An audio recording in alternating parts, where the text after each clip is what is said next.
Welcome to the morning after week one in the CFFL. Kind of a strange week in the CFFL, so let's get right to the action that was in the CFFL. First of all, we had Mike's Maulers falling to Dr. Dangerous, who was the high point this week, 90 to 72. Dr. Dangerous had a big week from Josh Allen. He also had a pretty good week from Tyreek Hill and Xavier Worthy.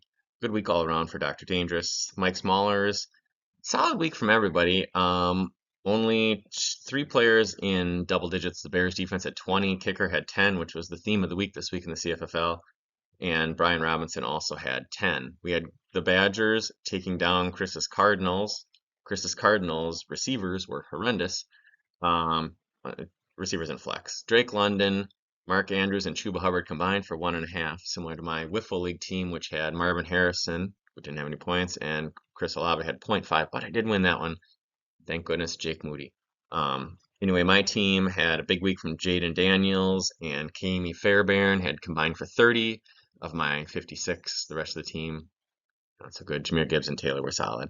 On the other side, Bites' Badgers had a good week from the defense, the New Orleans defense, Cameron Dicker and Love and James Conner. They combined all score double digits for him.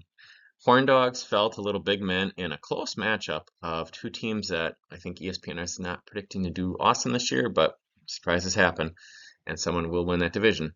61.5 to 57. Lamar had 16 for the Little Big Men. Horn Dogs had a big week from Stroud and Brandon Aubrey. Again, kickers had a big week. If your kicker had a bad week, you probably struggled because they all seem to score double digits. There. Next up, we had the Dynamite tie the Minotaurs. Dynamite were pretty proud of themselves after a start. Minotaurs really bounced back. Minotaurs Dallas defense at 14. Cooper Kupp at 13. Cooper Kupp was an absolute beast. I had him rated higher than Drake London, but I didn't trust my ratings, so I'm really kicking myself on that one. He had an awesome week there. AJ Brown solid, Aaron Jones solid. Dynamite, Anthony Richardson only had 9 completions, but had 20 points. Wasn't because of running either. He had a couple big throws, a couple bad throws, but a couple really big throws. And Saquon Barkley had 25. That was kind of his big guys there, and they really carried him there. 45 of his 80. Next up, we had the Dingoes take down Team Prices Right, 58.5 to 54.5. Jalen Hurts, Ken Walker, Stephon Diggs all had double digits for him.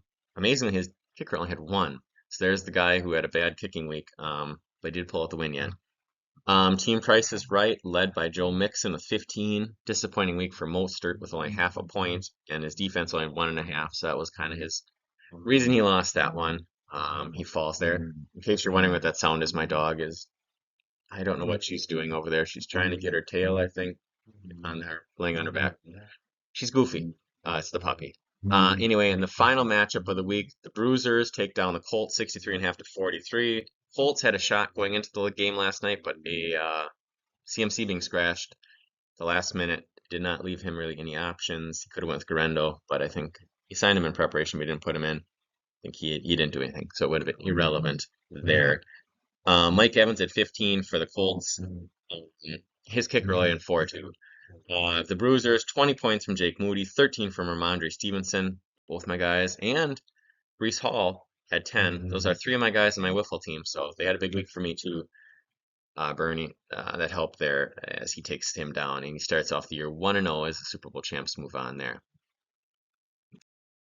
And as for the sorry about your fantasy team, it was a weird week. Like I said, Harrison had 0, Drake Leonard at 0.5, DK Metcalf had 1, although he was guarded by Surtain, so that's why. Amon-Ra only had 0.5, Mr. Consistency. Olave only had 0.5, so my guys on my Wiffle team there. Puka 1.5 and is hurt. Kelsey had 1.5. Brandon Ayuk, I see had a bad day. So yeah, weird about that. Kickers, crazy. Quarterbacks, and receiver and tight ends did not do well. If you drafted somebody good there, Laporta also had a down week. Trey McBride didn't do much. Kincaid didn't do much. Yeah, weird week one. I was watching the Ravens game, and I know they were really guarding Mark Andrews. He only didn't put him on. He also had point 0.5. He was getting double and triple teamed. So I think that's what happened to a lot of these guys, or with him not playing in preseason, made for a weird week 1. So finally, final slide for making up for the long show last week. Games of the week with the Gargoyles and the Horn Dogs. 0-1 taking on 0-1, but the Horn Dogs and Gargoyles did have a tie last year.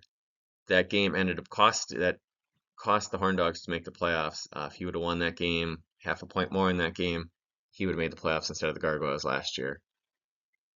And then the Maulers take on the Cardinals. 31 years in the making on that one. Super Bowl 1, Michael still beat me 39-34. And speaking of low-scoring fantasy games, I should have mentioned this. When the Gargoyles took on the Minotaurs this week, ironically, the two of them had tied for the second most points in the league after last year in the playoffs. They combined for, I believe, high 40s. A terrible playoff game for the two of them, but they really bounced back and had a good week this week. So props to the two of them for bouncing back. That's it for this week. Good luck to everybody, except for you, Michael. And then I'll be back in a couple weeks to have another show. So thanks for tuning in and have a good rest of the week.